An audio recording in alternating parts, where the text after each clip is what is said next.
If you're looking for addiction treatment for yourself or someone you care about, here's how to use Recovery.com to find a treatment center in minutes, one that fits your needs.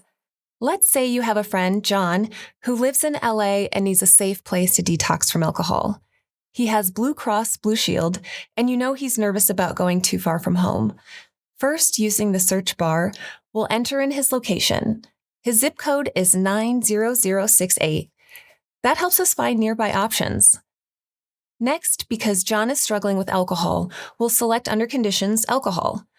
Now we'll look for programs that offer detox under levels of care. This is usually the first step in treatment for alcohol use. Finally, we'll pick Blue Cross Blue Shield under insurance. That way, we are only seeing places that we know John can afford.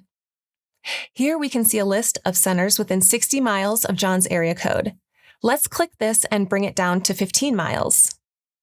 Now we have a list of detox centers close to him that accept his insurance, treat his condition, and have the levels of care that he needs, all in about a minute. Let's click into one that looks good and see if it's a match. Here we are. This profile gives you everything you need. At a glance, you can see reviews, accreditations, highlights, and contact info that connects you directly to the treatment center. Next, you can view pictures of the facility and read about what makes this center unique.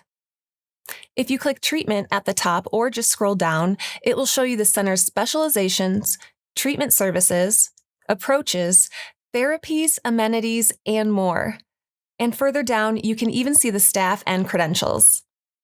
Review as many profiles as you want to compare treatment options and find the best option for you.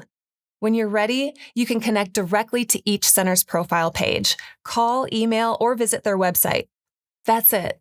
Search based on your needs, compare your options, and connect with centers directly.